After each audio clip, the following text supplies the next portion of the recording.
বাংলাদেশের বাইরে পৃথিবীর বিভিন্ন প্রান্তে যেখান থেকে চ্যানেল আই দেখছেন আপনাদের সকলকে সাদর আমন্ত্রণ তৃতীয় মাত্রা দেখবার জন্য। প্রিয় দর্শক, সাম্প্রতিক নানা বিষয় নিয়ে কথা বলবার জন্য আমার আজকের অতিথি বা বসা আছেন সেন্টার ফর নন রেসিডেন্ট বাংলাদেশিস, তার chairperson mister Shakil Chowdhury.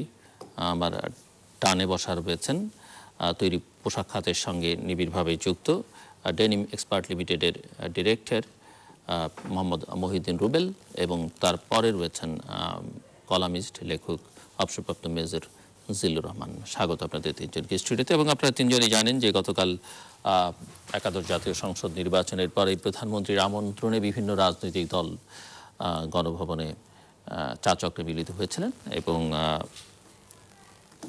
BNP তার নেতৃত্বাধীন জাতীয় ঐক্যফ্রন্ট, যেটির নেতৃত্বে ডক্টর কামাল হোসেন 20 দলীয় জোট, এবং বাম গণতান্ত্রিক জোট, এই জোট বা দলগুলোর নেতারা এই চা চক্রে অংশ নেননি। কেন নেননি তারা প্রধানমন্ত্রীকে আমন্ত্রণের জন্য ধন্যবাদও জানিয়েছেন, কিন্তু কেন তারা অংশ নেননি সেটিও তারা জানিয়েছেন তাদের বক্তব্যে। সো নির্বাচনের আগে সংলাপ হয়েছে, সকল রাজনৈতিক দল অংশ নিয়েছিল, একটা আশাবাদের সঞ্চার হয়েছিল, কিন্তু নির্বাচনের পরেই ঠিক চা চক্রে আর সবাই মিলিত হতে পারলেন না। সো পুরো বিষয়টাকে আপনারা কীভাবে দেখছেন? মিস্টার শাকিল চৌধুরী প্রথমে।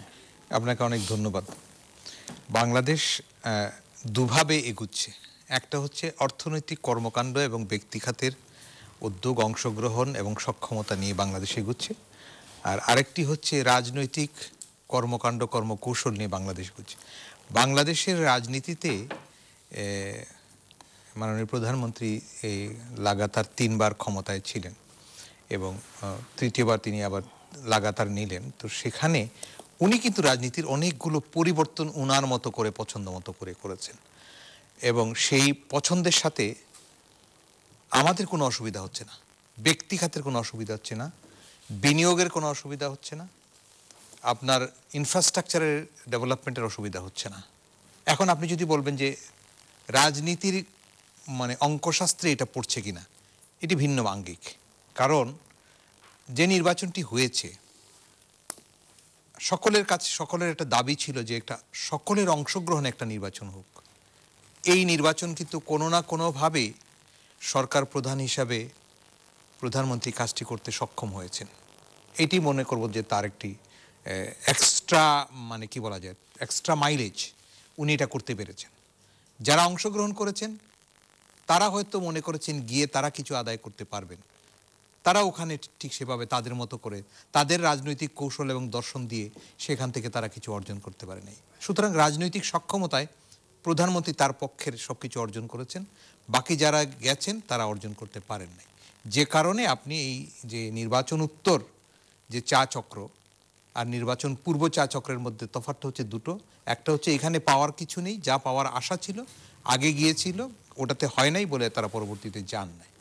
আপনি সামগ্রিক প্রেক্ষাপটের যদি একটা চিন্তা করেন, আমি বলবো যে শুধু দেশ নয়, দলভিত্তিক রাজনীতি নয়, টোটাল রাজনৈতিক সংস্কৃতি যদি বলি, খেয়াল করে থাকবেন এই যে নির্বাচনের পরে পরে যে এই প্রায় শতভাগ সফলতা যেখানে একটি রাজনৈতিক দলের নেত্রী এবং তার জোটবদ্ধ দলগুলোর, তিনি কিন্তু নির্বাচনের ফলাফলের পরবর্তীতেই কিন্তু তিনি মোটামুটি একটা আওয়ামী লীগের তার দলের বিষয়টাকে সামনে রেখেছেন এবং দলের কর্মসূচিগুলোকে কিভাবে সামনে নিয়ে যায়। জোটবদ্ধ নির্বাচন হলেও দলগত মন্ত্রিসভা, দলগত কার্যক্রম চিন্তা ভাবনা থেকে করেছেন, এবং তাদেরকে বাকি যারা সংশ্লিষ্ট ছিলেন তার সাথে জোটে ছিলেন, সরকারে ছিলেন, গত 10 বছরে নানানভাবে মাঠে ময়দানে বক্তৃতা বিবৃতি দিয়ে সাহায্য সহযোগিতাও করেছেন।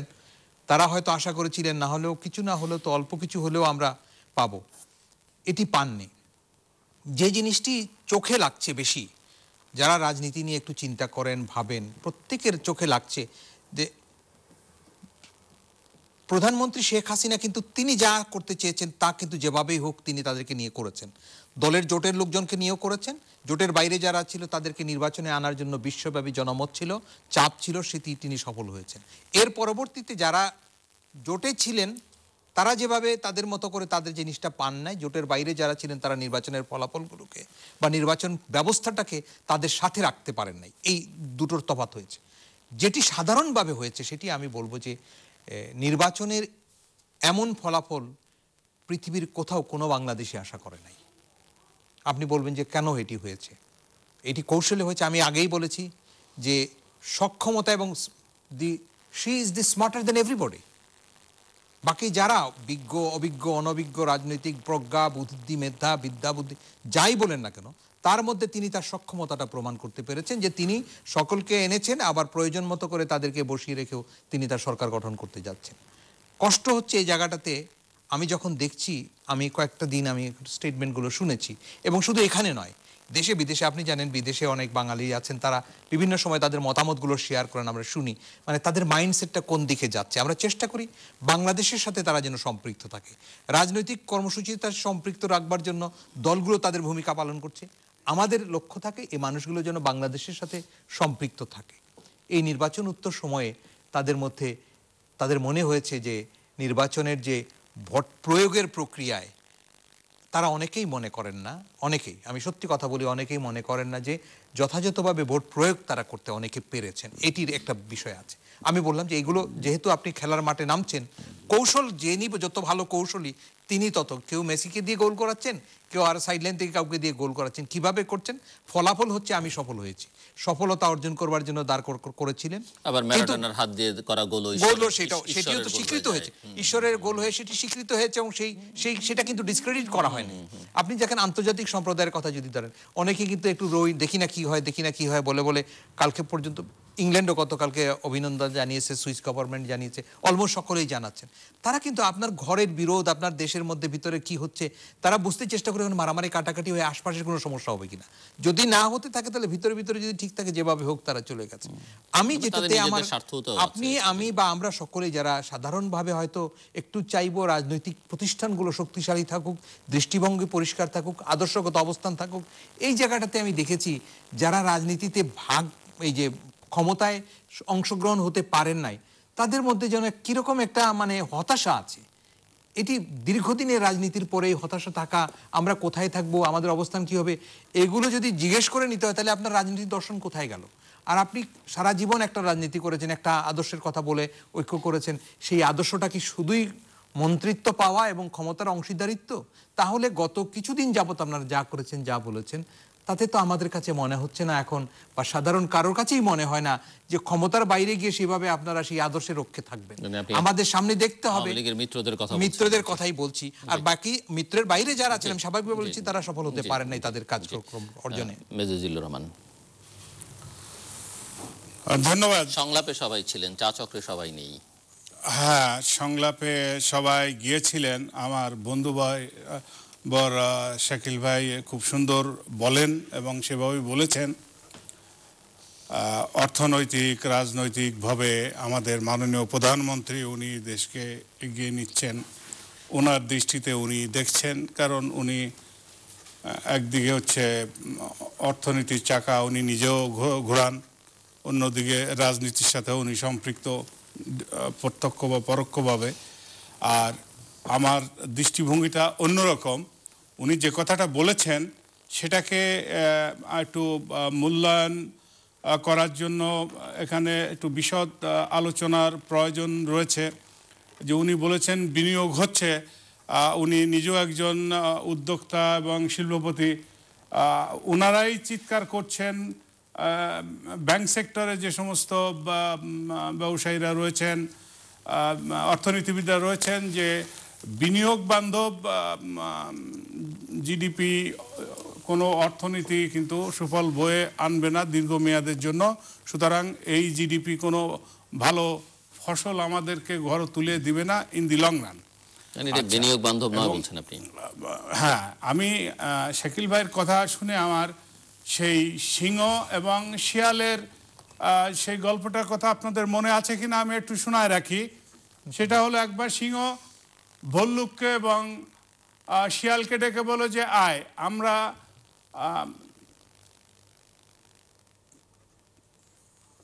পার্টিসিপেটরি প্রথায় স্বীকার করি এবং গণতান্ত্রিক প্রথায় আমরা সব বন্টন করে খাদ্য খাবার খাবো। ঠিক আছে, শিকারে নামলো, একটা গরু শিকার করলো, একটা হরিণ শিকার করলো, আর একটা হরিণ শাবক শিকার করলো। প্রথমে সিংহ বলল যে ভল্লুক তুমি গণতান্ত্রিক প্রক্রিয়ায় এইটাকে বন্টন করো। ভল্লুক বলল যে অনেক চিন্তা ভাবনা করলো ভল্লুক, তার মগজে যত বুদ্ধি আছে যে কিভাবে সঠিক বন্টন হতে পারে, যে আপনি জাহাপানা বড়, আপনি রাজা, আপনি গরু বড় শিকার, গরু আপনি খান, আর হরিণটা একটু মাঝারি সাইজ, হরিণটা আমি খাই, আমাকে দেন, আর শাবকটা ছোট, ওই শিয়াল ছোট, ওকে দেন। এইটা বলার সাথে সিংহ ক্ষুব্ধ হয়ে এক থাপ্পড় দিয়ে ওর কল্লাটা ছিঁড়ে ফেলে দিয়েছে। তারপরে শিয়ালকে বলল যে এই পণ্ডিত, তুমি গণতান্ত্রিক পদ্ধতিতে এই বন্টন করো। তো বলল জাহাপানা, আপনি সকালবেলায় প্রাতরাশ করবেন এই শাবক দিয়ে, আর দুপুরবেলায় লাঞ্চ করবেন হরিণ দিয়ে, আর রাতের বেলায় আপনি ডিনার করবেন এই গরু দিয়ে। তখন সিংহ বলল যে তুই তো দেখি সক্রেটিস প্লাটো আমলের গণতান্ত্রিক চর্চা করছিস, তুই এই এত সুন্দর গণতান্ত্রিক চর্চা কিভাবে শিখলি? বলে শিখলাম একটু আগে, ওর কল্লাটা ছিঁড়ে গেল, গণতান্ত্রিক প্রথা যেভাবে সে চর্চা করলো ওইটা দেখে আমি বুঝে ফেলছি যে কিভাবে গণতন্ত্র চর্চা করতে হবে। সুতরাং দেশে কি নির্বাচন হয়েছে, নির্বাচন ফলাফল কি হয়েছে না হয়েছে এখন সে শিয়াল পণ্ডিত মশাই বুঝছে। সুতরাং এখন নির্বাচনের পরে অনেক বুদ্ধিজীবী কথা বলছেন যে ভাই আপনারা বলছেন নির্বাচন হয় নাই, নির্বাচনের আগের রাতে ব্যালট পেপার সব ভর্তি করে রাখা হয়েছিল, পুলিশের তাড়ায় সব বাড়ি ছাড়া ধান খেতে খড়ের গাদার তলে পালাইছে, বাড়ি ঘর সাইডে সবাই দূরে চলে গেছে, কেউ ভোট দিতে পারে না, মনের ভিতরে জ্বালা। এতই যদি কষ্ট থাকে তাহলে তো পরের দিন লোকজন আন্দোলনে নামতো, কই কাউরে তো আন্দোলনে নামতে দেখি না। হ্যাঁ, একটা জায়গায় আপনার সাথে আমি একমত যে মাননীয় প্রধানমন্ত্রী এই গত 10 বছরে একটা চিন্তা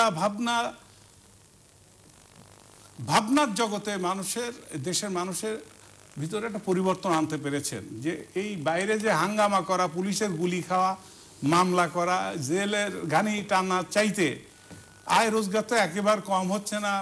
মাননীয় প্রধানমন্ত্রী যেভাবে হোক, বিদেশ থেকে এনে দিয়ে হোক আর দেশের ভিতরে হোক, আমার আর্থিক অসুবিধা তো হচ্ছে না। আর এই গুলি খাবো আমি, মার গুতান খাবো আমি, আর মন্ত্রী সাহেব টাই স্যুট এই শাকিল সাহেব লাগায় উনি বাণিজ্য মন্ত্রী হবেন, আমার দুঃখ তো আমার দুঃখই থেকে যায়। মামলার ঘানি তো আমারই টানে বেড়াতে হয়েছে অতীতে, যা দেখছি। তার চেয়ে মাননীয় প্রধানমন্ত্রী শেখ হাসিনা যা দিয়েছেন একেবারে আমাদের খারাপ দেয় নাকি। তো এই অবস্থায় চলতে থাকুক, দেখি, আল্লাহর উপরে ছেড়ে দিই। আল্লাহ যদি আমাদের ভাগ্য পরিবর্তন করে দেয় সেইটার উপরেই থাকি। নিজেরা তো অনেক ভাগ্য পরিবর্তন করতে করতে দেখেছি মামলা বাড়ছে ছাড়া মামলা আমাদের কমে নাই। বাইরের যে কথাটা আপনি বললেন, বাইরে যে আমার প্রশ্ন ছিল যে এই যে চা চক্র কালকে হলো, বেশ কিছু দল গেল, বেশ কিছু দল গেল না, এবং বিএনপি, 20 দল, ঐক্যফ্রন্ট, বাম গণতান্ত্রিক জোট। জিল্লু ভাই, আমি সেটা বলি যে এই এরশাদ আমলে সেটা ছিল। আমি তখন প্রাক্তন রাষ্ট্রপতি এরশাদ সাহেবের সাথে খুব ক্লোজলি কাজ করতাম। ও তখন আপনারাই বলতেন যে ওই গৃহপালিত আর কিছু স্বপালিত, স্বঘোষিত, তাদেরকে এদেশের মানুষ স্বীকৃতি দেয় না, তাদেরকে কোনো দলটল গণে না। যেমন বলি, আমাদের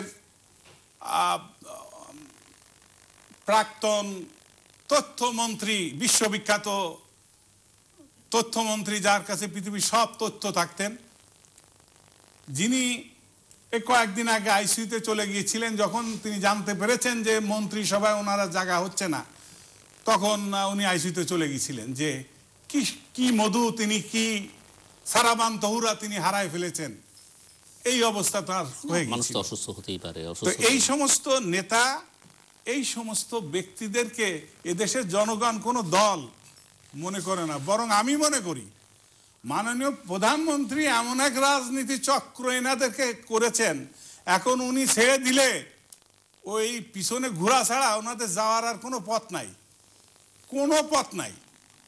ওই চা চক্রে না ডাকলেও যে ওখানে হাজির হতে হবে। আর যদি জিজ্ঞাসা করা হয় ভাই কেন আসছেন, বলে মাননীয় প্রধানমন্ত্রী আপনি ভুল করলে তো আমরা সেই ভুলটা করতে পারি না, এই জন্য চা খেতে আসছি। আর যারা গেলেন না তাদের নিয়ে কিছু বলবেন না? আর যারা যাননি তারা দেখছে যে যেহেতু যে ভুলটা করেছি, যে আর একটা ভুল পরবর্তীতে না করে বসি। কারণ এখন এনারা যে সমীকরণটা করছেন, যে প্রথম কথা উঠেছিল যে একটা ডায়ালগের দরকার, ডায়ালগ না হলে নির্বাচনে আমরা যাব না। কথা উঠার সাথে প্রধানমন্ত্রী কথাটা লুপে নিলেন যে ঠিক আছে চলে আসো। জি, এনারা হুড়মুড় করে গেলেন, আমরা জানি। এরপরে ডায়লগ হলো, খাওয়া দাওয়া আর হলো। এখন গেলে এই নির্বাচনে যে আপত্তি তুলছে এইটাকে লেজিটিমাইজ করে ফেলে দিবে। আমরা তরুণ ব্যবসায়ীর কাছ থেকে একটু শুনি। মহিউদ্দিন রুবেল। ধন্যবাদ জিলুর ভাই আমাকে আমন্ত্রণ জানানোর জন্য।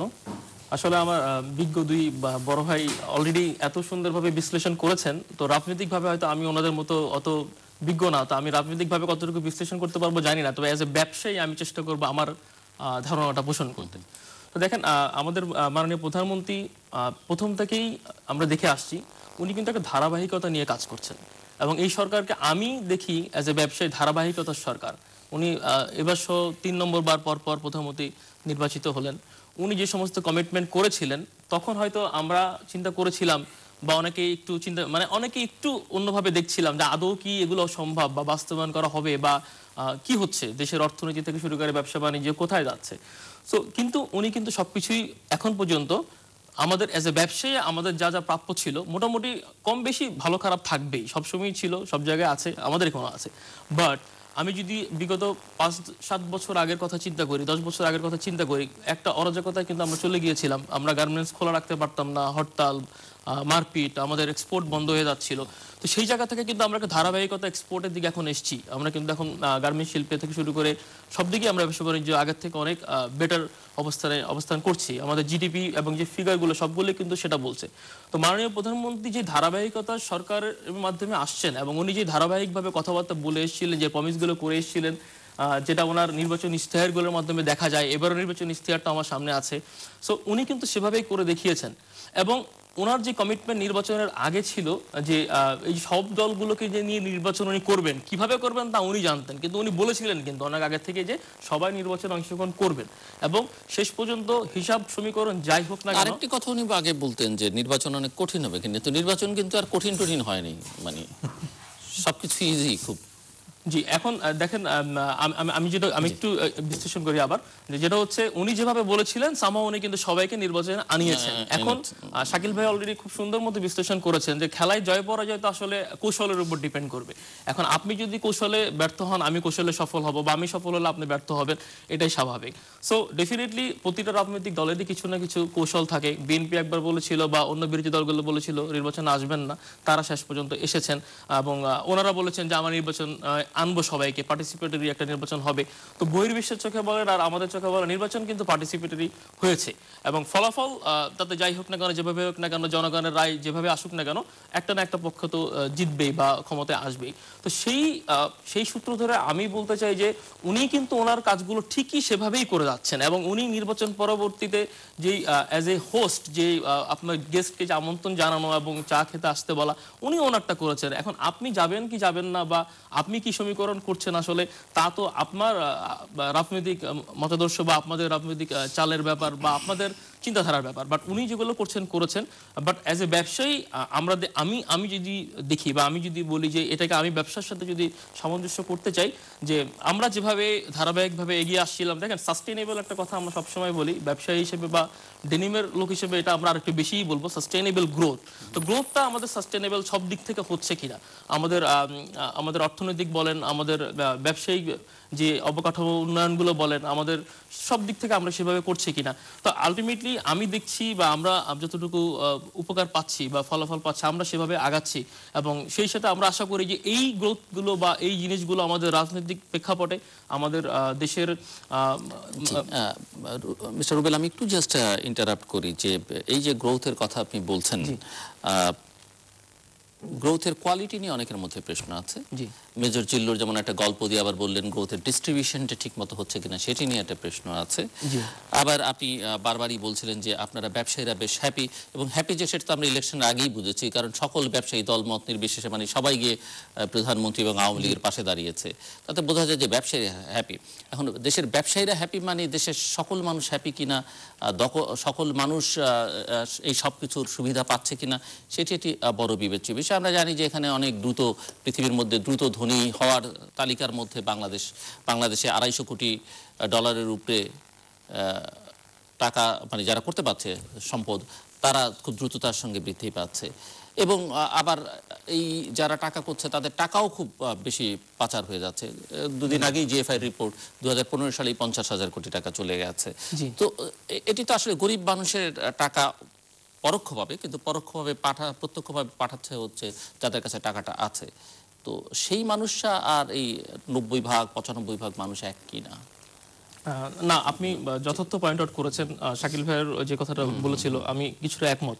দেখেন, ভালো খারাপ সবসময়ই ছিল, সবসময়ই থাকবে, এখনো আছে। সুশাসনের যে ব্যাপারটা আসছে, আমি মনে করি যে সুশাসনের ব্যাপারে আমাদেরকে আরো অনেক সচেতন হতে হবে। আপনারা যেমন তৈরি পোশাক খাতের সঙ্গে যারা যুক্ত, হয়তো ব্যবসায়ীরা আপনারা হ্যাপি, কিন্তু আপনি যাদেরকে নিয়ে এই পুরো শিল্পটা রান করছেন তারা হ্যাপি কিনা? কারণ তাদেরকে আমরা প্রায়শই দেখি রাজপথে নামছে, তাদের অসন্তোষ দেখছি, তাদের আমরা দেখছি যে মজুরি বাড়িয়ে দেবার সিদ্ধান্তের পরেও তাদেরকে ঘরে ফেরানো কঠিন হচ্ছে, তারা সন্তুষ্ট নয়। সব মিলে যদি আপনি ছোট করে বলেন, আমি আবার পরে ওনারাও নিশ্চয়ই এই সব পয়েন্টে। আমি এই আমাদের মজুরি নিয়ে আমি জানতাম মজুরি হয়তো কথাটা উঠে আসবেই। সো মজুরি যে ব্যাপারটা হলো, দেখেন এখন আপনি আসলে সবাইকে কিন্তু সমভাবে কখনোই সন্তুষ্ট করতে পারবেন না। আপনি যতটুকুই করেন না কেন, যতটুকু করবেন না ততটুকুই কিন্তু রয়ে যাবে, এবং সেটা নিয়ে কথা হবে। সো মজুরি যে প্রধানমন্ত্রী সরাসরি হস্তক্ষেপের মাধ্যমে আমাদের যে মজুরিটা বৃদ্ধি পেল, আপনি যদি দেখেন আমরা কিন্তু ম্যান্ডেটরি ভাবে 5% ইনক্রিমেন্ট আমরা প্রতি বছর দিতে বাধ্য। আচ্ছা, দেন প্রতি 5 বছর অন্তর অন্তর মজুরি বোর্ডের মাধ্যমে আমরা আবার অ্যারাউন্ড 40-50% আমরা মজুরি বৃদ্ধি করছি। সো আপনি 5%ও দিচ্ছেন, একই সাথে কিন্তু আবার 50%ও দিচ্ছেন। আমাদের কিন্তু সঠিক কোনো গাইডলাইন কিন্তু নাই যে আমরা কি 5% দিলেই হয়ে যাচ্ছে নাকি আবার এভাবে করতে হবে। সো এটা যদি একটা ইনফ্রাস্ট্রাকচারের মাধ্যমে আসে, এটা আপনার যে কোনোভাবে একটা ঠিক থাকতে পারে, বিকজ আমাদের আর্নিং থেকে শুরু করে আমাদের প্রাইজিং সবকিছুই কিন্তু ফিক্সড থাকে। বায়ারদের সাথে বায়ারদের প্রাইস তো আর এভাবে করে বেড়ে যায় না। তো এখন আপনার শ্রমিকদের ক্ষেত্রে যদি বলি, এবার আমাদের যে প্রথম গ্রেড এবং সপ্তম গ্রেড, সেই গ্রেড দুটোর মধ্যে মজুরি বৃদ্ধি ছিল 40 এবং 50% করে, apart from that 5% yearly increment. আচ্ছা, সরাসরি যেই আমাদের মজুরি নতুন করে আসলেন, এবার যেটা আসলো, আসার পরে দেখা গেল যে শ্রমিক অসন্তোষ এবং নানা রকম রাস্তাঘাটে অনেক কিছু শুরু হয়ে গেল। তো খেয়াল করতে হবে মাসটা কিন্তু ডিসেম্বর ছিল। তো এখন আপনি কি ইন্টেনশনালি কোনো মাসকে বা কোনো উপলক্ষকে কেন্দ্র করে সেটা করছিলেন, কি কোনো নির্দিষ্ট কোনো মহল কি সেটা করাচ্ছিল, বা বহির্বিশ্বের কোনো ইন্ধনে আপনি করছিলেন? কারণ আমাদের এই গার্মেন্ট শিল্প নিয়ে কিন্তু বরাবরই আমরা একটা চালের সম্মুখীন হয়ে আসছি, সেটা ইন্টারনালি বলতে পারেন, এক্সটার্নালি বলতে পারেন। কারণ অন্য দেশগুলো বা অন্য সংস্থাগুলো কিন্তু এটা কখনোই ভালো মতো বাংলাদেশের উত্তরণকে দেখছে না, কিভাবে আমাদের গার্মেন্ট শিল্পকে দমানো যায়, কি করা যায়, সেটি নিয়ে সবসময় আপনার চলে আসছে। সো সেটা একটা আমাদের কোয়েশ্চেন যে এটা কেন হলো। আচ্ছা, দেন আপনার যেই বাড়ানোর পরে যে আন্দোলন হলো, আন্দোলনের পরে কি বাড়ানো হলো, আপনি এখানে একটু যদি যান, কত টাকা বাড়ানো হলো, তার আগে কত % বাড়ানো হয়েছিল। আপনি 50% বাড়িয়ে আপনি খুশি করতে পারলেন না, আপনি 15-20 টাকা বাড়িয়ে দিলাম আমরা, তাতে সব কিন্তু ধপ করে থেমে গেল। তা আসলে এখানে কিন্তু অনেক বুঝার ব্যাপার ছিল যে মানে জিনিসগুলো ভিতরে কি হচ্ছে। সুতরাং আমার মনে হয় যে আমি আসার আগে একটা কলাম পড়ছিলাম, যেখানে একটা রাজধানীর একটা সুনামধন্য শিক্ষা প্রতিষ্ঠানে একটা সহকারী শিক্ষক নিয়োগ দেওয়া হবে। পদমর্যাদা ছিল সহকারী শিক্ষক, এবং আপনার বেতন ধরা ছিল 10,500 টাকা। তো আমার একজন জনৈক বন্ধু দেখলাম ওখানে কমেন্ট করেছে, গার্মেন্টস শিল্প তো এভারেজ 8 থেকে 10,000 টাকা একটা ওয়ার্কার এসে পেয়ে যাচ্ছে, তাহলে আমাদের পড়ালেখা শিখে কি লাভ হলো যদি সহকারী শিক্ষক হিসেবে আমরা 10,500 টাকা বেতনে চাকরি করতে হয় স্নাতকোত্তর পাশ করার পরে। তো দেখেন, আপনি যদি বলেন 2004-2000 সালে গার্মেন্টস শিল্পের ওয়ার্কারদের বেতন কত ছিল আর এখন কত সুগুণ বেড়েছে, সেই সাথে বেড়েছে তো বটেই, এবং আল্লাহর রহমতে ভালোই বেড়েছে। সো সন্তুষ্ট থেকে পজিটিভ মেন্টালিটি নিয়ে কাজ করতে হবে। আমার মনে হয় সামনে আরো বেটার কিছু। আমার এই গ্রোথ নিয়ে, টাকা পাচার হওয়া নিয়ে আরো কিছু প্রশ্ন ছিল, আমি এগুলো পরে উত্তরগুলো আপনার কাছ থেকে একটু শুনবো। তার আগে মিস্টার শাকিল চৌধুরীর কাছ থেকে শুনে আসি।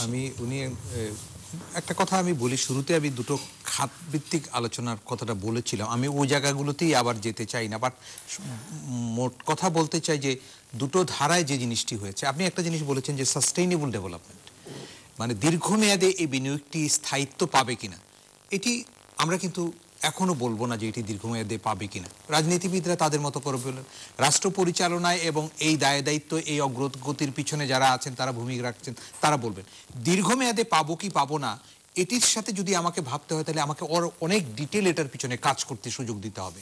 ব্যাংকিং খাত, প্রথম হলো ব্যাংকিং খাতে যে অনাচার, মানে যে রকমের অনিয়ম হয়েছে সার্বিকভাবে, ব্যক্তি খাতের ব্যাংক হোক আর সরকারি খাতের ব্যাংক, 1 লক্ষ কোটি টাকা প্রায় আপনার খেলাপি ঋণ। এটির কারণটা কোথায়? এটি কারণ আমাদেরকে দেখতে হবে। আমরা কারণটা আমি একটু আসি, আচ্ছা, উনি শেষ করুন, আমার মনে হয়। তারপরে হলো ধরেন এখানে প্রশ্রয়টা কোথা থেকে হয়েছে। একটা হচ্ছে প্রশাসনিক দুর্বলতা, একটা হচ্ছে রাজনৈতিক প্রশ্রয়। একটা জায়গাতে আপনি অপরাধ করবার সুযোগ দুভাবে পাবেন। স্থানীয় আইন শৃঙ্খলা বাহিনীর লোক, আমরা পুলিশকে চিনি হাতের কাছে, যেটা গ্রামগঞ্জের মানুষ কাছে পুলিশ পায়। পুলিশ যদি প্রশ্রয় দেয় আপনাকে যে আপনি যা খুশি তাই করেন, আপনাকে আমি ধরবো না, তাহলে সে একটা প্রশ্রয় পেতে পারে। আর তাকে যদি প্রশ্রয় দেওয়ার কথা বলে দেয়া হয় যে এই লোকটি যা করবে তাই করুক, তাকে তুমি বাধা দিবে না, এটি কিন্তু একটা রাজনৈতিক কৌশলের মধ্য দিয়ে থাকে। আমাদের ব্যাংকিং খাতের ব্যাপারে আমি বারবার বলেছি যে বাংলাদেশের অনেক রকমের অর্জনগুলো আছে, কিন্তু ব্যাংকিং খাতে যা হয়েছে এটি কিন্তু আমাদেরকে বহির্বিশ্বে কোনোভাবে মর্যাদাশীল করে নাই, এবং সেখানে আমাদের অক্ষমতা আছে, আমাদের ম্যানেজমেন্ট উইক ছিল। আমি এটাতে মানতে নারাজ। Management was compelled to do it. কিভাবে? বোর্ডের মাধ্যমে। Board compelled to do it, কোনো না কোনোভাবে সে প্রভাবিত করেছে। আমরা রিকনস্ট্রাকশনের নামে যতগুলো লোনকে অ্যাডজাস্ট করেছি, যতগুলোকে আমরা অবলোপন করা হয়েছে, নানান রকমের সুন্দর সুন্দর শব্দ দিয়ে আমরা রিকনস্ট্রাকশন, রিকনসিলিয়েশন, বা তারপরে এই যে টিআর, রিশিডিউলিং, বুক অ্যাডজাস্টমেন্ট, তারপর রাইট অফ, নানান রকমের কায়দা কানুনের জিনিস আছে। এখানে কিন্তু একটা কৃষকের একটা পয়সা থেকে শুরু করে একজন বড় ব্যবসায়ীর 100 কোটি টাকারও ঋণের হয়তো বা ট্যাক্সের টাকাও থাকতে পারে, কিন্তু এক বিন্দু যিনি দিয়েছেন সেই কৃষক, তারও একটা অবদান আছে। এই জায়গাটাতে আমি বলবো যে গত কয়েক বছর যাবৎ ব্যাংকগুলো, নতুন নতুন ব্যাংক এসছে, নতুন নতুন মালিক হয়েছেন, মালিক কারা হয়েছেন তাদের কোনো ট্র্যাক রেকর্ডের প্রপার নেই। আজকে দেখেন দেশে, আমি এটা বলতে বাধ্য হচ্ছি, আমি বহুবার বলেছি যে যাদের কোনো ট্র্যাক রেকর্ড নাই, তারা একটার পরে একটা ব্যাংকের মালিক হয়ে যাচ্ছে। এখানে কিভাবে হচ্ছে? এই জায়গাটা যদি কোনোভাবে পতন ঘটে, বা ওই পার্টিকুলার ব্যক্তি বা গোষ্ঠী বা মানুষটা যদি কোনোভাবে ক্ষতিগ্রস্ত হয়, তাহলে দেশের ইকোনমিতে কি হবে? অনেকগুলো ব্যাংকের এক্সিকিউটিভদের সাথে আমাদের কথাবার্তা হয়, তারা কোনো কোনো সময় বলেন, ভাই ওর জন্য দোয়া করেন। বলে কেন? ওর যেন হার্ট অ্যাটাক না হয়। বলে কেন? ওর হার্ট অ্যাটাক হলে আমি বসে যাব কেন? ওর কাছে আমি 2000 কোটি টাকা পাই, ওর কাছে 3000 কোটি টাকা পাই। এখন ওর হার্ট অ্যাটাকের সাথে তার সম্পর্ক, তার মানেটা হচ্ছে সে কাগজে পত্রে অত শক্তিশালী অবস্থান তার নেই। কোনার মধ্যে লেখা হয়েছে, বিবেচনা করুন, দেখুন, ইত্যাদি করুন। এগুলো আমার মনে হয় প্রধানমন্ত্রী কয়েকটা কথা ইদানিং বলছেন এই নির্বাচনের পরে। নির্বাচনের প্রেক্ষিতটা আমি আগেই বলেছি, উনি কৌশল মতো করে এগিয়ে গেছেন। সেই কৌশলে ওই আপনি বলেছেন যে অনেক গোল টোলের গল্প টল্প বলেছেন, যেভাবেই হোক উনি তার কৌশলে এগিয়ে গেছেন, এবং কোথাও কোনো বিরোধ বা কোনো মানে প্রতিরোধ গড়বার মতো সক্ষমতাও তিনি মানে দেখাতে কাউকে দেন না। এটিও তার একটা সক্ষমতা আমি বলবো। এখন রাজনৈতিক কৌশলগুলো সেটা ভিন্ন, রাজনৈতিক দর্শন কথা যদি বলি, ছোট্ট একটা কথা বলি, আমাদের তরুণ প্রজন্মের অনেক মানুষ এই রকমের একটি প্রক্রিয়াতে অনেকেই কিন্তু খুশি হতে পারে নাই। কারণ অনেক তরুণ, আমার এলাকাতে আমার একটা ছেলে, সে ছোট কাজকর্ম করে, মানে ইয়েতে কিসের, এই যে ডিশের কাজ করে। সে বলে, স্যার খুব শখ করে গেছি ভোট দিতে, গিয়ে দেখি ভোট দিতে হয় নাই, আমি যাকে ভোট দিতাম তাকেই দেওয়া হয়েছে, সেও পাশ করেছে, কোনো অসুবিধা নাই স্যার, কিন্তু আমি পারি নাই। এ কথা অস্বীকার করার কোনো উপায় নাই। যে মানুষটি নতুন ভোটার হয়েছে, অস্বীকার করার উপায় নেই, এরা হয়েছে। এগুলো যারা করেছেন কেউ হারতে চাননি, যে কোনোভাবে তিনি জিততে চেয়েছেন, যে যেখানে আছেন, সেই কারণে এই জিনিসগুলো হয়েছে। এগুলো হয়তো সরকার প্রধান হিসাবে বা রাষ্ট্রপ্রধান হিসাবে প্রধানমন্ত্রীও চান নাই যে এরকম একটা পরিস্থিতির মধ্যে দিয়ে সবাই যার যার মতো করে নিয়ে নিবে, এটা হয়তো চান নাই। ভোট দিয়েছে কিনা মানুষ, ভোট কত পার্সেন্ট দিয়েছে, কি দিয়েছে, এই পরিসংখ্যান তো আমাদের ইলেকশন কমিশন এর থেকে ভালো সুন্দর নির্বাচন হয় নাই মাশাআল্লাহ, এই কথাটা বলেছেন। ওনারা আবার এক একজন এক এক রকম কথা না, বলেন। তা ওনারা ওনাদের মতো করে বলেছেন। অর্থাৎ আমার কথার কোনো মূল্য আছে কিনা, যোগ্যতা আমি অর্জন করতে পেরেছি কিনা আমার কথাতে। তারপরে একজন বড় রাজনীতিবিদ, আমাদের দেশে নানান রকম ওনারা একটা পরগাছার মতো এরা রাজনীতির নানান রকমের নানান বাঁকে গিয়ে যুক্ত হয়ে দেশের রাজনীতিটারে ক্ষতিগ্রস্ত করেন। সময় মতো হাসপাতালে যাওয়া, সময় মতো হাসপাতাল থেকে বের হওয়া, ইচ্ছা মতো যাওয়া, ইচ্ছা মতো আসা, এখন এটা ওখানে এটা, এই জায়গাগুলো মূল রাজনৈতিক দর্শনটা ক্ষতিগ্রস্ত হচ্ছে। আমাদের মেধাবী তরুণ সম্প্রদায়কে রাজনীতিতে সম্পৃক্ত করতে আমরা ব্যর্থ হব। ব্যাংকিং খাতের যে, আর্থিক খাতের যে কথা বলছেন, সাস্টেইনেবিলিটির প্রশ্নে আমার নিজেরও একটু মাঝে মাঝে দ্বিধা হয় যে এত অপচয় যেখান থেকে হয়েছে, এগুলোর অ্যাডজাস্টমেন্টটা কোথায় হবে? বুক অ্যাডজাস্টমেন্ট হচ্ছে, কিন্তু যখন আমি পুরো খাতাটা বের করে বলবো যে তুমি আমাকে দেখাও এখানে 100 টাকা ছিল আর এখানে আছে কত, আর এখন আমার হাতে ব্যালেন্সে কত, সব পাবলিকের টাকা। তো ব্যাংকে রাখা টাকাগুলো কিন্তু আমারও টাকা না, সকলের মিলে টাকা। সকলে মিলে যদি টাকাগুলো যদি ব্যাংকের অবস্থানে যদি না থাকে, তাহলে আমি কোথায় যাব? এই জায়গাগুলো কিন্তু বিপজ্জনক আছে। প্রধানমন্ত্রী একটা কথা প্রায়ই বলছেন যে আমরা এখন এটার ব্যাপারে তিনি একটু শক্ত হচ্ছেন, অনেক ঘোষণা টোষণা এসছে, মন্ত্রীদেরকে ব্যাপারে আমরা কিছু শুনেছি। আমরা চাই এই জায়গাগুলোর কারেকশনটা দরকার। সাস্টেইনেবিলিটির প্রশ্নে ইকোনমিক সেক্টরের যে ইরোশনটা হয়েছে, ইনভেস্টমেন্টের কথা বলছি, ইনভেস্টমেন্ট হয়েছে, কিন্তু পিছনে যে ক্ষয়টা হয়েছে, ক্ষয় রোধ করবার জন্য কিন্তু এখানে কারেকশন দরকার। Immediately without any mercy correction যদি না হয়, যে দলের হোক, যে মতের হোক, এই কথা অর্থমন্ত্রী স্বরাষ্ট্রমন্ত্রীকে বলতে হয়। কেন বলতে হয়? এই কারণেই যে আমরা এগুলো করছি, আইন তার গতিতে চলবে, সেখানে কে কোন দলের হবে এ কথা বলার মানেই হলো চলছেন। হ্যাঁ, থ্যাংক ইউ শাকিল ভাই। উনি যেহেতু বড় মাপের ব্যবসায়ী, উনি উপলব্ধি করছেন সময় আপনার হাতে খুব কম। আপনার এই দেশের ব্যাংকে বলেই দিবে আপনার বায়ার যে এলসি খুলতে পারবা না, এই যুক্তিতে তো আপনার হাতে সময় খুব কম। ভাবি চিৎকার করবে ঘরের মধ্যে, কি করছো তুমি, ঘুম তো কারোরই হবে না। আপনার হাতে সময় খুব কম। 70-80 হাজার কোটি টাকা সেই রাইট অফ বলেন, অবলোপন বলেন, যে শব্দই বলেন না কেন, কার টাকা দিচ্ছেন? অর্থমন্ত্রী বললেন বাজেটে আমি টাকা রেখেছি, এদেরকে অক্সিজেন দিয়ে বাঁচায় রাখছি এই ব্যাংককে। আগের অর্থমন্ত্রী কার টাকা দিচ্ছেন? এই গরিবের টাকা, যার হাড়ের উপরে ট্যাক্স বসিয়ে একজন রিক্সা চালক যে টায়ার আপনার ফ্যাক্টরি থেকে কেনে, সেই ফ্যাক্টরি থেকে টায়ারটা বের হওয়ার আগে ওখানে ব্যাড ট্যাক্স বসানো আছে। একটা নাট বোল্টের টাকাও ওখান থেকে নেয়, আপনার কাছ থেকে অটোমেটিক সরকার টাকাটা নিয়ে যাচ্ছে। সেই টাকা দিয়ে এই টাকা আপনি ভর্তুকি দিচ্ছেন। এই টাকা কে নিয়েছে? এই দলীয় হোমরা চোমরারা। বলতে কি লজ্জা লাগে? আমার কি ভাসুর তারা?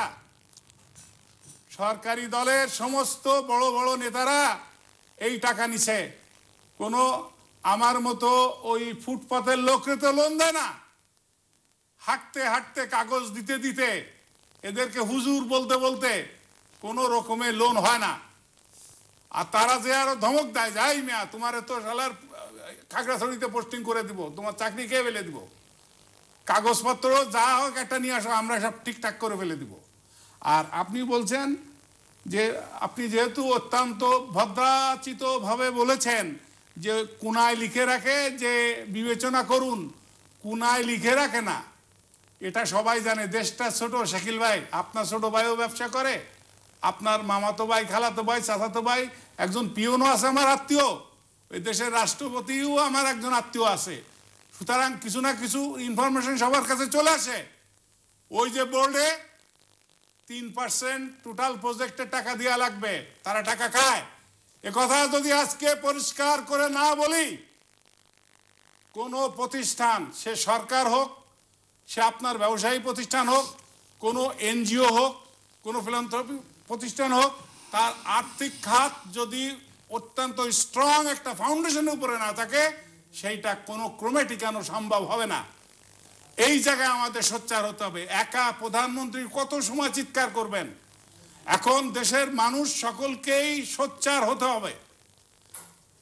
আমরা ভালো হয়ে গেলাম, এখন যদি মসজিদের মুয়াজ্জিন বলে যে ভাই আমি ঘুষ খাই না, আমি ভালো, প্রাইমারি স্কুলের শিক্ষক যদি বলে ভাই আমি ঘুষ খাই না আমি ভালো, আরে ভাই তোমারে ঘুষ দিলে নাই তুমি খাবা। ঘুষ যদি ডিসি সাহেব বলে, এসপি সাহেব বলে যে আমি ঘুষ খাই না, তখন নাই বোঝা যায় যে ঘুষ খাওয়া বন্ধ হয়েছে। আমাদের এই জায়গায় বুঝতে হবে যে এই টাকা কার টাকা আপনারা দিলেন। একজন ফার্মার, কৃষক, সে যদি টাকা না দিতে পারে কোমরে রশি বেঁধে টেনে নিয়ে চলে যায়। আর এই কোটি কোটি টাকা আপনি দেখেন এই দলীয় সরকারের সমস্ত লোক এই সমস্ত টাকা তারা তসরুপ করেছে। আমি এই যে ইন্টারফেয়ার করছিলাম এই কারণে যে সমস্যাটা কোথায়, সমস্যা হলো যেই দল ক্ষমতা আসে, এত বছর কষ্ট ক্লেশ করছি, আপনি মন্ত্রী যে হাজির হই, ও জিলুর ভাই কি ব্যাপার, ব্যাপার তো সোজা, প্রজেক্ট নিয়ে আসছি, আপনি একটু লিখে দেন। ঠিক আছে এমডি সাহেব, চেয়ারম্যান সাহেব দিয়ে দেন, এটা 100 কোটি টাকা দিয়ে দেন। আমার নিজেরই কাগজপত্র শুধু টেবিলে, আমার জায়গা জমি আছে, এটা হচ্ছে সব বন বিভাগের কাগজ, আমার নিজের কিছু না। শুধু নীল খেতে যে বলতেছি ভাই সিল সাপোর্টে সিল আইন, ডিসি মিসি সিল বানাই দে, কয় টাকা লাগবে, বলে স্যার 200 টাকা দেন। সিল মাইরে সাইন দিছেন, আর আপনি ওখানে সবুজ কালি দিয়ে মেরে দিছেন, সর্বনষ্ট করে দিছেন দেশের। এই জায়গায় আমাদের সোচ্চার হতে হবে। আমার ছোট ভাই যেটা বললেন যে প্রগতি চলছে, কোন জায়গায় প্রগতি চলছে, কিসের প্রগতি চলছে, কার কাছে প্রগতি, কয় টাকার প্রগতি? আমি শুধু একটা যদি গাড়ি চালাই আর বাকি লোক যদি না খেয়ে থাকে, সেটাকে কি প্রগতি বলা যাবে? সব লোক রাস্তায় নেমে এসে তখন সেইটা কেড়ে নিয়ে চলে যাবে। আমার বাচ্চা টিফিন নিয়ে স্কুলে যেতে পারবে না, তখন have and have not group দুই ভাগে হয়ে যাবে, সেই থিওরি চলে আসবে। সুতরাং এখন বর্তমান যে অবস্থা, আমাদের এই আর্থিক খাতকে শক্তিশালী করার জন্য দেখেন দুদককে নামতে হচ্ছে, দুদক ঘরে ঘরে গড়ে তুলতে হবে এবং আমাদের ভিতরে প্রচন্ড রকমের একটা ঝাঁকুনি দিতে হবে। এই টাকাটা, আমি তো এর সম্পূর্ণ বিপক্ষে যে এই যে টাকা ভর্তুকি দেওয়া হচ্ছে বাঁচিয়ে রাখতে হবে। অর্থমন্ত্রী বললেন, খন্দকার ইব্রাহিম খালেদের রিপোর্ট যে অর্থমন্ত্রী প্রকাশ করতে ভয় পায়, নৈতিকভাবে তার তো অর্থমন্ত্রী হওয়ার কোনো যোগ্যতাই এই দেশের মানুষের অর্থমন্ত্রী হওয়ার কোনো যোগ্যতা সে রাখে না। তিনি তো এখন আর নাই, সেই তো নাই। আমি সে অতীত থেকেই তো প্রবলেমগুলো আসছে, এখন তো নতুন কেবল টেক ওভার করছেন, তিনি তো শুরু করেন নাই।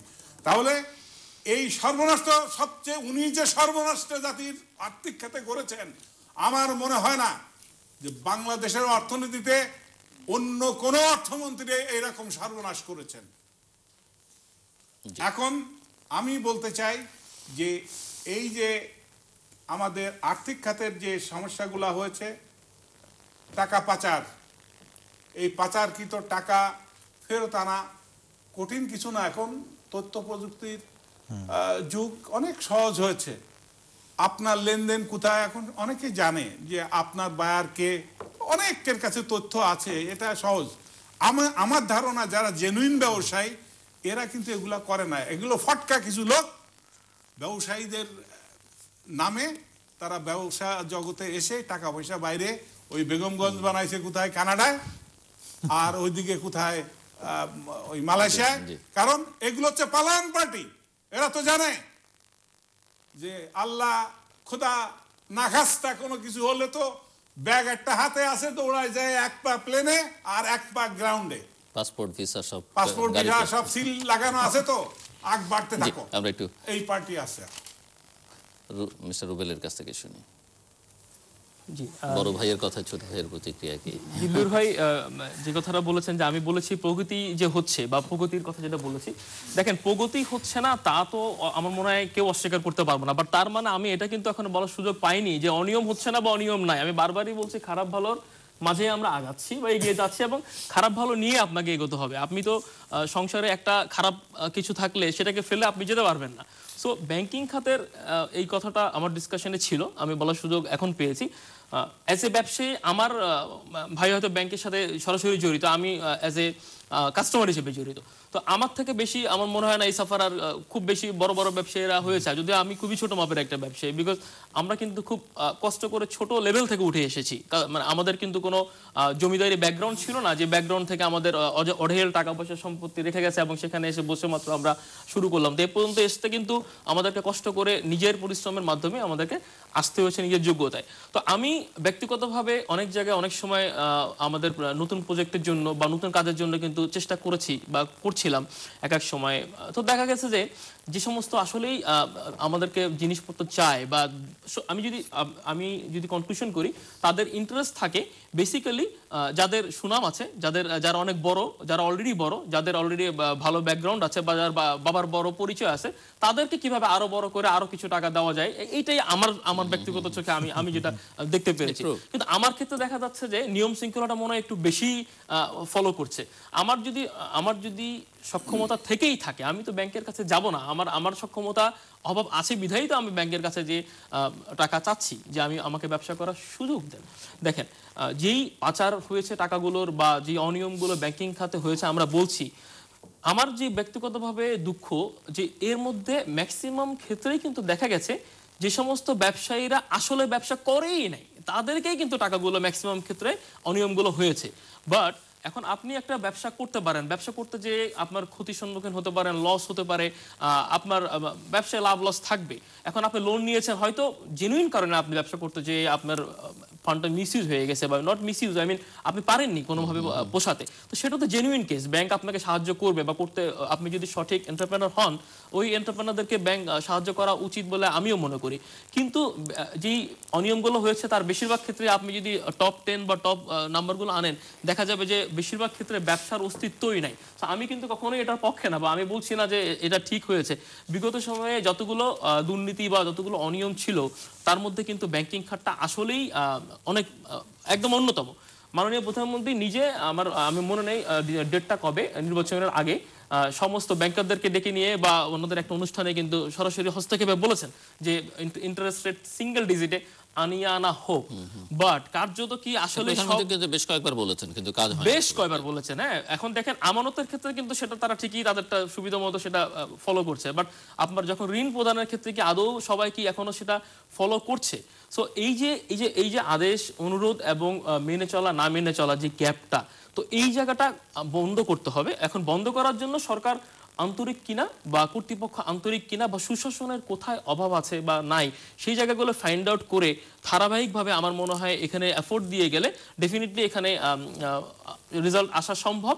বাট অবশ্যই যা হয়েছে অ্যাটলিস্ট নতুন করে যাতে কিছু না হয়, সেক্ষেত্রে ইমিডিয়েটলি অ্যাকশনে যাওয়া উচিত, এবং যেগুলো হয়ে গেছে সেগুলো যতটুকু সম্ভব ততটুকু ফিরিয়ে এনে কিভাবে ওই ব্যক্তি বা ওই গোষ্ঠীদেরকে চিহ্নিত করে তাদেরকে কখনো আর পুনরায় যাতে সাপোর্ট করা না হয়। কারণ আমরা যদি সেই জিনিসই করতে থাকি তাহলে তো লাভ হবে না। আমার কথা হচ্ছে যারা সঠিকভাবে ব্যবসা করতে চায়, যারা উনি বলেছেন ওই কাগজ পায়ের তলা ক্ষয় হয়ে যায়, তো এই ধরনের লোক যারা আসলেই ব্যবসার ইচ্ছুক বা সঠিক ন্যায় মেন্টালিটি রাখে, এদেরকে সাপোর্ট করার জন্য আমার মনে হয় সেই অবকাঠামো বা সেই আপনার সুশাসন থাকা উচিত বলে আমি মনে করি। বাট আমি কখনোই এটা বলছি না যে কোনো অনিয়ম ছিল না বা অনিয়ম নাই। অনিয়ম সবসময় কিছু না কিছু ছিল, হয়তো ভবিষ্যতেও থাকবে, বাট সেটা ধারাবাহিকভাবে কমিয়ে আনতে হবে। যতটুকু অনিয়ম তো ভাই ইউএসএ তেও আছে, কানাডাতেও আছে, ওইখানে কি অনিয়ম, কিন্তু পানিশমেন্টটা হয়, পানিশমেন্ট হতে হবে। এক্স্যাক্টলি, আমি সেটা বলছি, বাস্তবায়নটা হতে হবে। ধরা পড়লে কারো রক্ষা নেই। দেখেন, আমরা যদি আমাদের মাননীয় আমাদের আওয়ামী লীগের যে নির্বাচনী ইশতেহার ছিল ওখানে যদি বলি,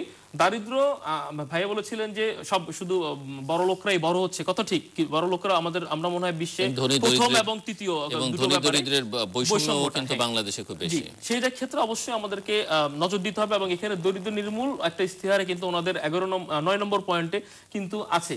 এবং টেকসই অন্তর্ভুক্তিমূলক উন্নয়ন যে কথাটা বলা হচ্ছে, সো উন্নয়নের ক্ষেত্রেও কিন্তু ধারাবাহিকতাগুলো আসলে সর্বস্তরে যখন যাবে তখনই কিন্তু আপনি একটা উন্নয়ন ডেভেলপড কান্ট্রি হিসেবে আসতে পারবেন। কিন্তু আপনি যদি পার্টিকুলার কোনো শুধু গার্মেন্টসকে নিয়ে চিন্তা করেন বা ওই ধনীদেরকে নিয়েই আমরা চিন্তা করি, অবভিয়াসলি এটা হবে না। এটা সর্বসাধারণকে ইকুয়াল ভাবে আমার মনে হয় অর্থনীতিকে এগিয়ে যেতে হবে আমাদের। জি, মিস্টার শাকিল চৌধুরী। অংশগ্রহণমূলক অগ্রগতি আমি একটু আপনার সঙ্গে মানে আমি এখানে আমরা শেষের দিকে চলে এসেছি যে তৈরি পোশাক খাত দিয়ে কথা বললাম, আরেকটা বড় খাত বাংলাদেশ অর্থনীতির জন্য সেটা হচ্ছে যে রেমিটেন্স, এবং রেমিটেন্সেরও একটা নিম্ন প্রবাহ আছে। এবং বিনিয়োগের কথা বলছেন, বিনিয়োগ পরিস্থিতি আসলে ফ্যাক্টস ফিগার অনুযায়ী কিন্তু খুব একটা সন্তোষজনক নয়, সেই অর্থে বিনিয়োগ হচ্ছে না। বিনিয়োগ না হলে কর্মসংস্থান হয় না, যদিও প্রধানমন্ত্রী এবার অঙ্গীকার করেছেন 1.5 কোটি কর্মসংস্থান আগামী 5 বছরে করবেন। এবং কর্মসংস্থান না হলে আসলে প্রবৃদ্ধি হয় না, কাজে এই যে প্রবৃদ্ধির হিসেব নিকেশ নিয়ে অনেকে আবার প্রশ্ন তোলেন, মেজর চিল্লুর বা তার মতো যারা, সেটিও একেবারে অযৌক্তিক, সেটি বলা যাবে না। এই রেমিটেন্স, আবার কেউ কেউ বলেন যে রেমিটেন্স যা আসে, রেমিটেন্স কিন্তু বাইরে অন্যান্য দেশে যাচ্ছেও বাংলাদেশ থেকে, এবং সেটির পরিমাণও খুব একটা কম নয়। আমরা যদি রেমিটেন্সের কথা বলি, যে বছর ভিত্তিক ধরে আলোচনা ছোট করে করতে হবে, কারণ আমি আবার আরেকটা রাউন্ড করতে হবে আমাকে, এবং রেমিটেন্সটা হয় কি, যেমন 2017-তে আমরা রেমিটেন্স পেয়েছিলাম 13.5 বিলিয়নের মতো, 2015-তে পেয়েছি, 18-তে পেয়েছি 15 বিলিয়ন, 1.5 বিলিয়ন রেমিটেন্স কিন্তু বেড়ে গেছে ইয়ার টু ইয়ার বেসিসে যদি আমি কনসিডার করি। লোক সংখ্যা প্রেরণ, বিদেশে কর্মসংস্থান কিন্তু এখানে প্রায় 3.5 লক্ষ কমে গেছে, মানে 3.25 লক্ষের মতো কমে গেছে। 2017-তে গেছে 10 লক্ষের বেশি লোক, 2018-তে গেছে 7,30,000-এর মতো লোক, কিন্তু রেমিটেন্স এখানে বেড়েছে। আমার বক্তব্যটা হচ্ছে যে এগুলোকে একটা ভালো জায়গায় নিতে হলে আমাদের যে অ্যাক্টিভিটিস দরকার, আমাদের সরকারি উদ্যোগ, মিশনগুলোর কার্যক্রম, একটা নির্লোভ মানে অংশগ্রহণ, এই জায়গাগুলোতে কিন্তু যথেষ্ট দুর্বলতা আছে।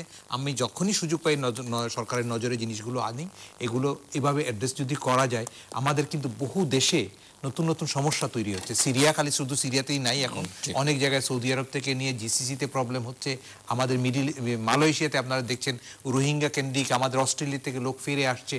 অনেক কাহিনীতে আমরা পড়ে যাব, আমাদের সতর্ক থাকতে হবে এই জায়গাগুলোতে। রেমিটেন্সের প্রসঙ্গটা আমি এখানে শেষ করতে চাই। আর একটা জিনিস বলেছিলেন যে সুশাসন এর কারণে, আমার এই ইয়াং ফ্রেন্ড যেটা বলছেন যে সুশাসনের কারণে আমরা আর্থিক খাতে সুশাসন নিশ্চিত করতে পারি। সুশাসন নিশ্চিত করার সাথে সাথে যারা অনাচার করেছেন তাদেরকে আইনের আওতায় আনতে হবে।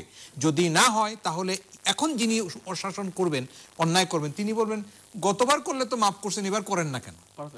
এই জায়গাগুলোতে যেন না হয়।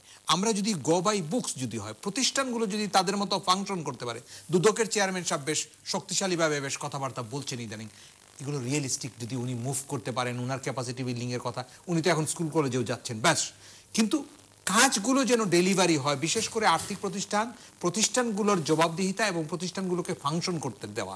আপনি যদি নির্বাচন কমিশনের লোকজনকে দিয়েই কিন্তু একটা ওয়ার্ল্ড ক্লাস নির্বাচন করা সম্ভব হবে, যদি প্রতিষ্ঠানটা ঠিকমতো করে। তার তেল যদি আমি দেই, পেট্রোল যদি আমি দেই, দারোয়ান যদি আমি দেই, গাড়ির টায়ার যদি আমি কিনে দেই, আর আমি একটা নির্বাচনের প্রার্থী, তখনই কিন্তু রেজাল্টটা হয়ে যায়। সে তো ইন্ডিপেন্ডেন্টলি ইকোনমিক্যালি মুভ করতে পারে না। এই জায়গাগুলোতে কিভাবে আমরা অ্যাডজাস্ট করা যায়, আমরা অনেক হয়েছে।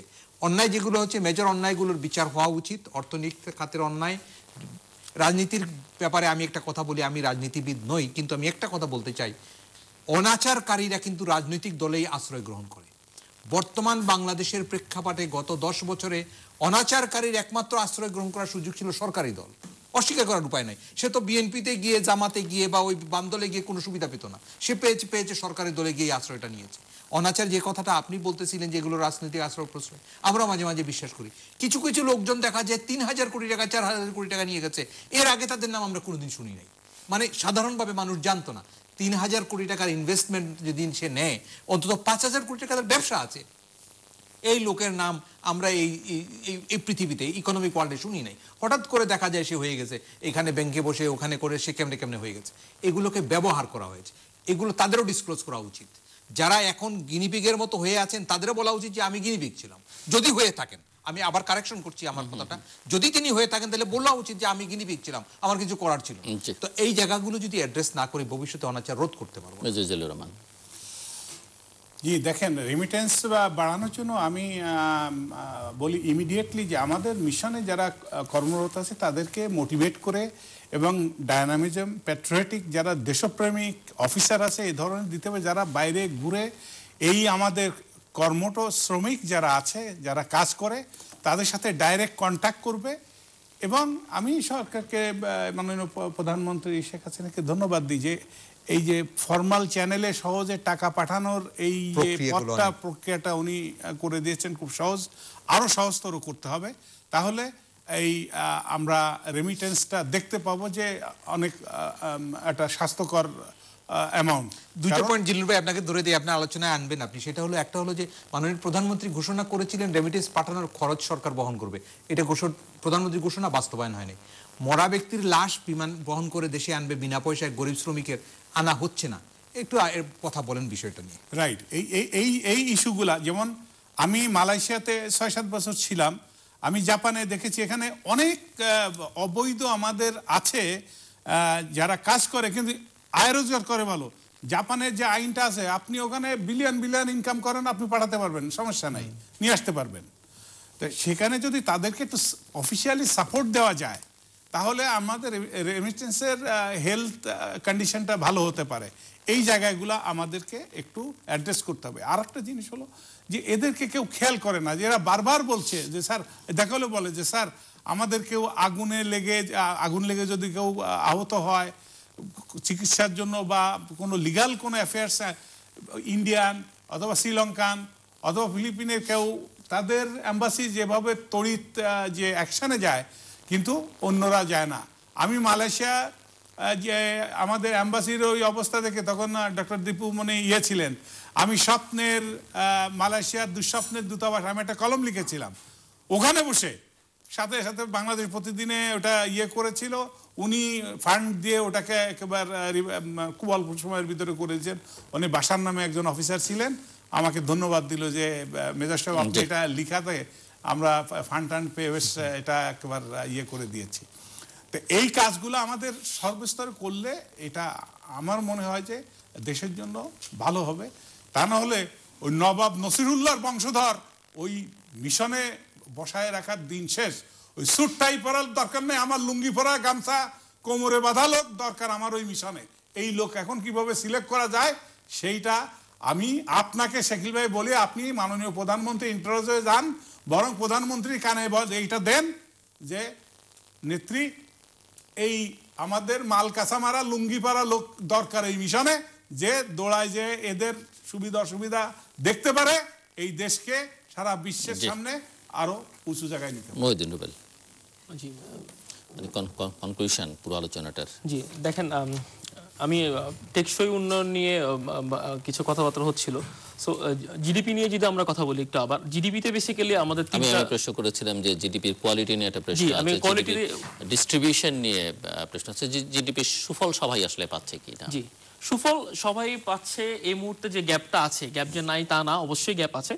তো ধারাবাহিকভাবে যেভাবে আমরা আগাচ্ছি, আমরা যদি এই যে আমরা সবাই মিলে যে পয়েন্টগুলো আলোচনা করলাম, সুশাসনের অভাব থেকে শুরু করে অনিয়ম, অবশ্যই সেগুলো আমরা যদি মেনটেন করে আসতে পারি, সেই গ্যাপটা যতটুকু সম্ভব কমে আসবে। বাট দেখেন, জিডিপির ফিগারটা আমাদের কাছে অনেকে কোয়ালিটি নিয়ে কোশ্চেন করছি যে বড় দেখাচ্ছি মনে হচ্ছে।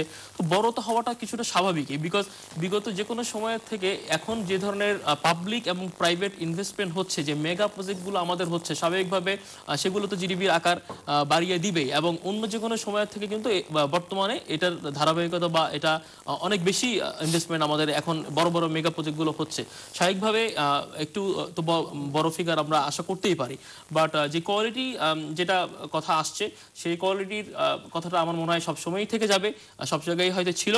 বাট আমাদেরকে অনিয়মগুলো আমরা সবগুলো যদি বন্ধ করে আনতে পারি, আমার মনে হয় সেই কোশ্চেনগুলো ভবিষ্যতে আরো অনেক কমে আসবে। একটা লাইন করে আর কিছু যোগ করবেন আপনারা, মেজর রহমান? হ্যাঁ, এখন যে বিষয়টা, যে এই যে নির্বাচন নিয়ে কথা বললেন, নির্বাচনের এই সমস্ত গাঁজাখুরে নির্বাচন জনগণ এটা পছন্দ করে না, এটা মেনে নেবে না। এইটাকে কিভাবে মেনে নেবেন না বলছেন? মেনে না নেওয়ার তো কোনো চিত্র আমরা দেখলাম না। চিত্র যে মেনে নেবে না মানে যে দৃশ্যমান হবে সেটা না, হয়তো পরিবেশ পরিস্থিতির কারণে না, মনের থেকে ওই যে আমাদের ইসলামে বলে যে পাক্কা ইমানদার হচ্ছে তুমি প্রতিহত করো, আর যদি তোমার শক্তিতে না কুলায় তাহলে মনে মনে ঘৃণা করো। মধ্যম ইমানদার যে যেহেতু শক্তিতে কুলাচ্ছে না, মনে মনে ঘৃণা করছি যে এইটা আমি মেনে নেয়নি। সুতরাং এটা কোনো নির্বাচনই না, এটা শক্তি প্রয়োগ করে হাইজ্যাক করা যাকে বলে, তার চাইতে আরো বড় কিছু থাকলে সেটা, এগুলা না। যেমন অনেক ভালো কাজ যেগুলা করেছে জনগণ, যেটা একসেপ্ট করেছে যে এই কাজটা ভালো হয়েছে, কিন্তু সেই ভালো কাজটাও তো মিলান হয়ে যাচ্ছে এই খারাপ কাজটার জন্য। এটাও বুঝার দরকার আছে জিল্লুর ভাই, আমি বলছি। যেমন শেষ করতে হবে। আমি দক্ষিণাঞ্চলের কথা বলি, এক পদ্মা সেতু দিয়েই তো দক্ষিণাঞ্চলের পাল্লা ভারী তো এইদিকে শেখ হাসিনার দিকে চলে গেছিল, কিন্তু এইবার যে আকামটা হয়ে গেল নির্বাচনে, তাতেই তো সর্বনাশ হয়ে গেল। রুবেলকে সুযোগ করব। যে আমি একটা পয়েন্ট শুধু যোগ করতে চাই, আমাদের সামনে মেয়র নির্বাচন আসছে, ঢাকা উত্তর সিটি কর্পোরেশন নির্বাচন আসছে। দেখেন আপনি গতবার হেরে গেছেন বা গতবার অনিয়ম যদি মানে আমি বলছি বিরোধীদের কথা মতো যদি হয়ে থাকে বা হয়েছিল, তার মানে কি আপনি তাহলে আশা করছেন যে দেশ কখনো নিয়মে যাবে না বা দেশ কখনো আমরা কখনো নিয়মের চেষ্টা করব না? আমরা কি ভালো কিছু আশা করব না? সো উত্তর সিটি কর্পোরেশনের কিন্তু দেখা যাচ্ছে আমার প্রিয় নেতা আমাদের ব্যবসায়ী নেতা আতিকুল ইসলাম দাঁড়িয়েছেন এবার আওয়ামী লীগ দলের হয়ে। সো তারপরে দেখা গেল যে বিএনপি একটা সময় বা বিরোধী দল একটা সময় সেখানে না দাঁড়ানোর একটা ঘোষণা দিয়ে দিল। আপনি কিন্তু পরাজয় আগেই এবং দাঁড়িয়েছিলেন জাতীয় পার্টির একজন, তার বাতিল হয়ে গেল, তার মনোনয়ন বাতিল হয়ে গেল। আপনি কিন্তু ধরেই নিচ্ছেন যে আপনি হয়তো জিতবেন না বা জিততে পারবেন না। এখন আপনি খেলার মাঠে যাওয়ার আগেই যদি জিততে দেওয়া হবে না, এখন আপনি যাওয়ার আগেই যদি ওয়াকওভারি দিয়ে দেন, তাহলে তো আপনার সারা জীবন তো আমরা ফাঁকা মাঠে বা যে যারা দাঁড়াবে তারা ফাঁকা মাঠে গোল দিয়ে যাবে। সুতরাং পার্টিসিপেটরি থাকা উচিত, আমি মনে করি পার্টিসিপেশন থাকতে হবে, তখনই আপনি কথা বলার মতো একটা গ্রাউন্ড পাবেন। মিস্টার চৌধুরী এক লাইনে যদি মনে হয় যে কথাগুলো আমরা সবাই বলেছি, কোনোটাই মৌলবাদ দ্বিমত করছি না, অন্যায় যেগুলো হচ্ছে বলছি সবাই মিলে, কিন্তু আমরা এটা জিনিস হচ্ছে আমরা এগুতে চাই। এগুবার জন্য আমাদের যে প্রাতিষ্ঠানিক শক্তিগুলো দরকার সেগুলোকে স্বাভাবিকভাবে প্রক্রিয়ায় যেতে দিতে হবে। নির্বাচন কমিশন বলেন, বিচার ব্যবস্থা বলেন, প্রশাসনিক কাঠামোগুলো বলেন, আপনার বাকি যে ব্যাংকিং ব্যবস্থা বলেন, ইনভেস্টমেন্ট বলেন, আশ্রয় প্রশ্রয় গ্রহণ করে যারা সুবিধা ভোগ করে তাদের থেকে যদি সরকার বা রাষ্ট্র যদি সতর্ক হতে না পারে, ভবিষ্যতে ক্ষতি আরও ঘটবে। এই ক্ষতি না ঘটবার জন্য যাতে অনুপ্রবেশ ঘটে, ক্ষতি করে দেশ দল জাতি সকলকে ধ্বংস করে দেওয়ার মতো পরিস্থিতি যেন তৈরি না হয়, যেখানে সতর্কতা এখনই দরকার আছে আমাদের। দর্শক, আমরা অনুষ্ঠানের শেষ প্রান্তে। তৃতীয় মাত্রা সম্পর্কে আপনারা লিখতে পারেন ডাক, ইমেল, SMS এর মাধ্যমে, ইন্টারনেট, আমাদের অফিসিয়াল ওয়েবসাইট অথবা সোশ্যাল মিডিয়াতে যেসব পেজ রয়েছে সেসব পেজে আপনারা আপনাদের মতামত রাখতে পারেন। আর আপনাদের মতামতে আমাদের অনুষ্ঠান তৃতীয় মাত্রায় আপনি দেখতে পাবেন প্রতি বৃহস্পতিবার এবং শুক্রবার বাংলাদেশ সময় রাত 2টায়, সোমবার সকাল 11:30 এবং শুক্রবার দুপুর 1টায়। দেখবার আমন্ত্রণ রইল। তৃতীয় মাত্রার এই পর্বটি আপনি সামাজিক যোগাযোগ মাধ্যম ফেসবুকেও সরাসরি দেখতে পারেন। ফেসবুকে এখন তৃতীয় মাত্রা লাইভ স্ট্রিমিং হচ্ছে। আর এই পর্ব সহ পুরনো পর্বগুলো দেখবার জন্য, তৃতীয় মাত্রার সঙ্গে যুক্ত থাকবার জন্য, অনুষ্ঠানটি সম্পর্কে জানবার জন্য যে কোনো সময় ভিজিট করতে পারেন তৃতীয়মাত্রা.com এবং ফেসবুক, গুগল প্লাস, টুইটার আর ইউটিউবে তৃতীয় মাত্রার যে পেজগুলো রয়েছে সেসব পেজগুলোতে iOS ডিভাইস থাকলে আপনি অ্যাপ স্টোর থেকে তৃতীয় মাত্রা অ্যাপটিও ডাউনলোড করে নিতে পারেন তৃতীয় মাত্রা দেখবার জন্য এবং অনুষ্ঠান সম্পর্কিত তথ্যাদি জানবার জন্য। মেজর জিল্লুর রহমান, মোহাম্মদ মহিউদ্দিন রুবেল এবং মিস্টার শাকিল চৌধুরী, অসংখ্য ধন্যবাদ এই আলোচনা অংশ নেবার জন্য। দর্শক, কথা বলছিলেন আমার তিন অতিথি নানা বিষয় নিয়ে, রাজনীতি, অর্থনীতি, দুটো বিষয় নিয়ে আলোচনা করেছেন। অর্থনৈতিক অগ্রযাত্রায় এক ধরনের সন্তুষ্টি কম বেশি ওনাদের মধ্যে আছে, কিন্তু সেটি অনেক ক্ষেত্রে মিলান হয়ে যাচ্ছে। ওনারা মনে করেন দেশের রাজনৈতিক প্রক্রিয়ার উন্নয়নটা অর্থনীতির সঙ্গে তাল মিলিয়ে না হওয়ার জন্য এবং নির্বাচনী প্রক্রিয়া নিয়েও ওনাদের মধ্যে কম বেশি প্রশ্ন রয়েছে এবং ওনারা এ কারণেই মনে করেন যে অর্থনৈতিক অগ্রগতি যেটি হচ্ছে সেটি আসলে শেষ পর্যন্ত টেকসই হবে কিনা সেটিও নির্ভর করছে ওই রাজনৈতিক উন্নয়নের উপরে। মানুষের মধ্যে এক ধরনের অসন্তোষ আছে, হয়তো সেটি প্রকাশ করবার কোনো সুযোগ নেই, সেই কারণে প্রকাশ করতে পারছে না, কিন্তু সেটি যে কখনো প্রকাশিত হবে না সেটি বলা যায় না। এবং সেক্ষেত্রে সরকারকে নানাভাবে ওনারা সতর্ক করিয়ে দিয়েছে যে এই আশ্রয় প্রশ্রয় গ্রহণকারী বা অনাচারকারী যারা, তারা সবসময় যারাই ক্ষমতায় থাকে, যে দল ক্ষমতায় থাকে সেই দলেই কিন্তু আশ্রয় নেয়। এবং যেহেতু আওয়ামী লীগ প্রায় 10 বছরের অধিককাল ধরে ক্ষমতায় আছে এবং তৃতীয়বারের মতো টানা ক্ষমতায় আছে, কাজেই এই অনাচারকারীরা তাদের সঙ্গে বেশি আছে এবং তাদের ব্যাপারেই সরকার প্রধানকে অনেক বেশি সতর্ক থাকতে হবে এবং প্রতিষ্ঠানগুলোকে, রাজনৈতিক প্রতিষ্ঠানগুলোকে শক্তিশালী করবার উপরে ওনারা জোর দেবার কথা বলেছেন এবং আর্থিক খাত নিয়ে অনেক কথাবার্তা বলেছেন। আর্থিক খাতে যে চরম বিশৃঙ্খলা রয়েছে সেটির দিকে নজর দেবার কথা বলেছেন এবং আর্থিক খাতের ভিত্তিভূমিটাকে আরও শক্তিশালী করা দরকার, সে কথা ওনারা বলেছেন। ইনক্লুসিভ ইকোনমির কথা, ইনক্লুসিভ ডেভেলপমেন্টের কথা, অন্তর্ভুক্তিমূলক বা ইনক্লুসিভ পলিটিক্সের কথা ওনারা বলেছেন, সেটি খুবই জরুরি এবং এই তিনটের মধ্যে যদি তিনটে ক্ষেত্রেই জনগণের অন্তর্ভুক্তিটা নিশ্চিত না হয় সেগুলো কিন্তু টেকসই হবে না। কাজে টেকসই বা ওই সাস্টেনেবল ডেভেলপমেন্টের কথা আমরা যতই জোর দিয়ে বলি না কেন, সেখানে আসলে সবগুলো প্রক্রিয়ার মধ্যেই জনগণকে সম্পৃক্ত করতে হবে। দর্শক, আমাদের সঙ্গে থাকবার জন্য অসংখ্য ধন্যবাদ, আপনাদের সবার জন্য শুভকামনা।